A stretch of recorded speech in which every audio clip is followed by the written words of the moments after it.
Welcome to the JustKaffy podcast. We're going right deep into it. This is another beautiful episode of our season, Divorced but Not Defeated. At this show, I am unfiltered, unhinged, and I'm unapologetic because it's my view, my opinion, my life, and my experience that I want to share with the world when it comes to different aspects of life. This season, we are focusing on using my experience as being a married woman and a divorced woman, and using that to help people who are in marriage, aspiring to be married, who are in a broken relationship, or who are totally divorced, to just look at certain elements that, I saw and I found out that could, if they were better, could have probably created a different kind of outcome, or helps you gain clarity on how to fix yours, or if it's one of those kind of relationship you need to get out from. I want people to know that there's more to life than just stereotyping yourself around the expectations of the society by clinging and holding on to a particular status. Okay, there's no point being married and losing your life. There's no point staying married and you're nobody, and there's no point being divorced and thinking it's the end of the world. At the same time, there's no point thinking that if you are single, then you are like valueless. Come on. These are the certain boxes that I really want to shatter. That look, we need to do better. We need to think of humanity first. And no matter the status that we are, humanity should value humanity. None of us can create the other. You understand that? And God has put us all on this earth to live with one another and love. If love is the one ruling and guiding us, even when we feel that our energies are not aligning or we are not meant for each other in one way or the other, at least we can be human about how we go about it. So that is very, very important, and is the reason why I am, sitting on this particular topic and saying, look, let's look at the different aspects of it. So this week, this episode is really speaking about speaking your truth, but guarding it. Where do you say it? How do you, to whom are you telling? It's very, very important. When situations in my own relationship was getting to a point whereby, like, it felt so much for me to handle. Like, you can imagine somebody stabbing you and you're bleeding and you're bleeding out so much. What will be the natural response? You're going to run to ER. You're going to run to a hospital to try and get help, because the person that you should be turning to for help was the one who inflicted the injury. So that is not usually the first person you're going to be holding on to for help. You're going to be seeking outside that because of that kind of damage. And sometimes it's very, very hard for your partner to understand that why do you want to, like, there's this whole idea of why do you want to take our business outside? You need to get into the program. You cannot be inflicting pain on someone and say, why the person they go talk? Why are you going out there to tell somebody about what is going on? Do you want the person to finally die? Do you understand? Like, you can't do that to a human being. That is demonic. You understand? As much as, yes, I value privacy in a relationship, it doesn't mean that the relationship should not have a system that protects it.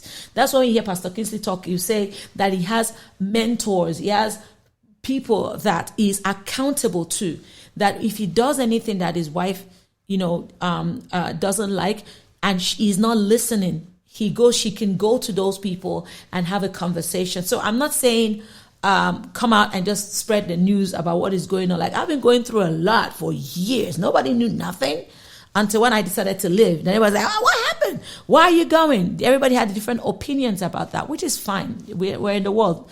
And in the world of social media, trust me, opinions, bam, they're always going to be there.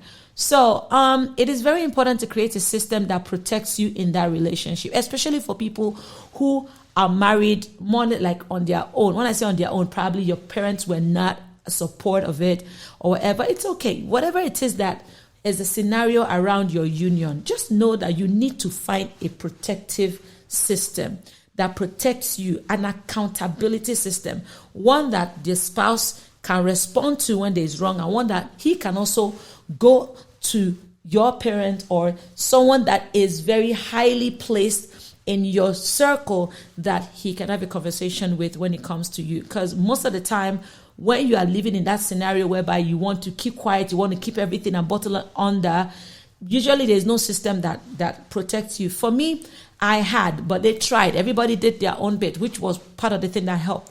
One of the things, again, that I would like to point out is avoid speaking to people who would naturally just condemn your spouse. Okay? So for me, as much as sometimes I am so pained, I want somebody that will understand my pain and also help me lash the guy. I also wanted to speak to people that I feel can be neutral and objective. So I try to speak to people that I know that can speak out of love. You understand, like the mother or a pastor, a reverse, or someone that is highly placed in the person's life that they respect enough and their opinion matters. And sometimes when expression comes from you, the hurt one, it can come and meet defensive walls. So it's not going to penetrate the way someone else is accountable to would be able to do that. And that also helps you heal. Now, outside all of that system, you might also have to consider professional help. And that was where I got the most healing from. Professional help, because they are unbiased. They are not driven by emotions or sentiments. They are just going to clarify your situation and lay it out. Ask questions that you don't want to ask yourself. Even project some things that allows you to even point the finger at yourself, because there were certain things that, when I was working with my therapist, it was like, okay, why are you like this? Okay, he complained about that.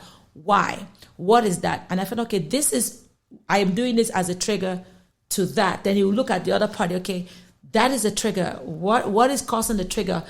So most of the time, professionals dig through things that you don't even want to uncover, things that you want to hide behind to keep acting the way you're acting. Professionals will uncover it and lay it naked before your very eye. And if you are true to yourself, you will be able to use those professional clarity that has been clear to you to now make your final decision. Because when you say that, okay, it's me, I've been doing a lot of things wrongly, you can correct and you can trace your steps and do things better.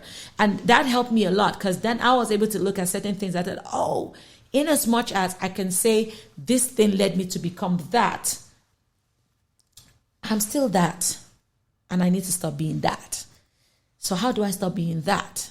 You understand? Because sometimes people can wrong you, but love can make them change, or love can make them reconsider or make them sorry. It doesn't mean that they might not repeat it, or no, it guarantees not repeating. No, it doesn't. But what it does is that it makes you better. It puts you away from a place whereby you are wronging the wrong. You understand? Like I said, 2 wrongs don't make it right from my last episode. You'll be able to get there. So it's important for you to get help when you need it. Get help when you need it. Another thing is that also, if the situation is going to a certain level whereby it's really bad, I will advise that you start having witnesses, like telling people that are accountable to the situation, or having certain things documented helps you, so that if this thing is really going to go down south, you have proof, you have receipts. Keep receipts all the time. Even when it's going good, keep receipts, because when it goes bad, you can bring it in front of your partner and say, look, this is this. You can be objective, you can be factual, you can work with facts, not just assumptions. And I know, being in an emotional state, we women, we can be in a position whereby we'll be forced to assume a lot of things because of the mind and imagination. So one bad can become 5 different kind of bad, because you've lost trust with the person. So when you lose trust and the person says, I want to go out, I'm coming back, you already imagine all the different things that he probably is doing or she's doing because of that break in trust. And fixing that trust is one area that I feel is usually taken for granted in most relationships that I see, especially in this part of the world. Is really taken for granted. It's really about, I have committed a crime, I have said I'm sorry. Is sorry enough? Yes, sorry is one thing, but don't forget that you could have laid a foundation of triggers for your partner. And if being outside late created an avenue for the situation to happen, trust me, going out at night will be a natural trigger. So you want to watch out on those things, to help, fix this relationship again. Yes. And as I was saying, to help fix the relationship, you also need to be very, very careful about things that were the pathways that led to the scenarios that could have led to you hurting your partner. Another thing that I want to also advise, I won't say advice, I'll say recommend, is to journal. Journaling helps when you're in pain. Are you able to write things down? Like keep a diary.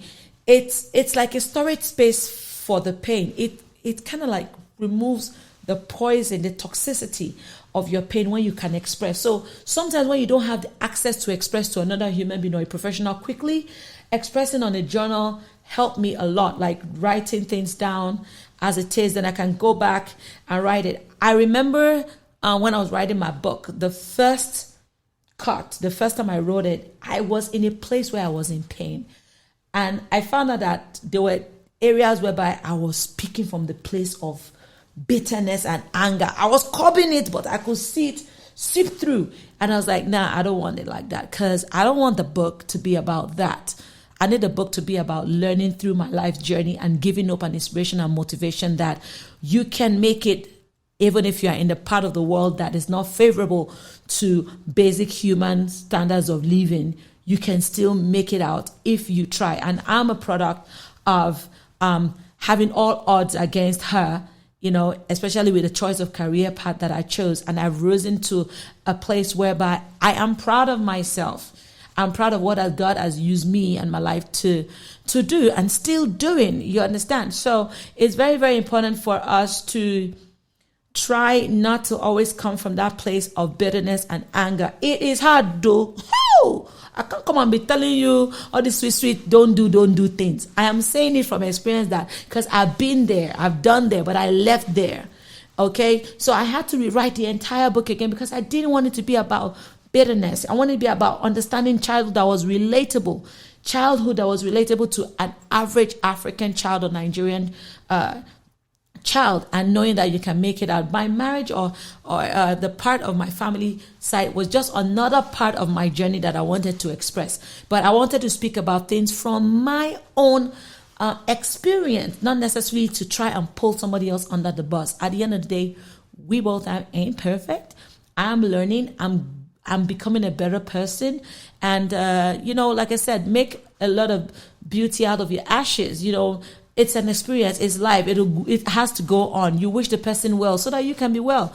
Even the Bible says it. He said, forgive others as we forgive other people. Forgive me as I forgive others. So if you don't leave, that is just not a statement for forgiveness, but it's a statement for life. Like, look, it's live and let live. If you want to live, you need to let live. You need to get yourself healing in order to be in a place whereby you can be a human being to another human being, or else you're going to be a monster, and you don't want that. So it is important for you, if I'm going to recap, that you guard who you tell, guard your truth. At some point, I was a bit careless with my truth. Like, I was telling anybody that was close enough to me because I was bleeding that bad. It gets to the point where the team play, it go do you like this. Anybody that I can just give a little trust, or I feel a little, because I'm easily trusting. So anybody I feel a little trust, I would just want to tell, like, look what I'm going through. Or if someone stays with me for a couple of time and they're able to see through some things and you're like, why is this thing happening? I'm ready to like almost spill it out. And that was in the early times. I had to stop. And I'm like, no, I can't keep doing this. I had to go. And I was never in that position where I wanted it to be about tearing the person down. I just wanted people to know, this, I'm bleeding. Can I get help? You understand what I'm saying? So there's a roller coaster of emotions that goes through it. You also feel pain. You also feel like, what are you feeling like? Why you feel like the king of the earth when you've done this much damage? There's all of that anger and animosity that will breed. But the thing is a load, and it's gonna tear you into pieces. Then I spoke about getting help when you need it. Please do get help when you need it. Please get help. Forget everything that people are saying. Get help. Okay? And I said, have witnesses, keep receipts, especially when it is really, really bad. And don't forget to journal. And that'll be all for this episode. Next week, we'll be talking about dealing with the pain of infidelity. This will be an interesting episode because I will help both the victim and the perpetrator, as the person who has committed infidelity onto his partner, that, okay, these are things you should say or shouldn't say. And those of you that are victims, these are the things you should say or shouldn't say. And this is how you should also try and get healing if you want to forgive and move on with your spouse. Because look, infidelity is not the only reason why. Yes, it's one major reason the Bible says that you can leave your marriage. But, you know, if you love somebody, you want to give them a second chance, a third chance, a fourth chance. Me, my own, I think maybe about 50 chances. But the most important thing is, if you have it in your heart to forgive, and sometimes I've seen people who are really remorseful and change their ways. That could be your spouse, either male or female. They might just need that chance. You know, marriage is worth fighting for, especially when you've established something that is really beautiful. You don't just want to let it go from being human. So all of us, they said to err is human and to forgive is divine. So we all have the capacity to err. We all can make mistake. Even me, I can make mistake. I've made mistakes. I will still make mistake. But it's important to be in that place where you are loved, you are cared for, you are understood, and you can get healing appropriately, whether it's comfortable or uncomfortable. See you next week.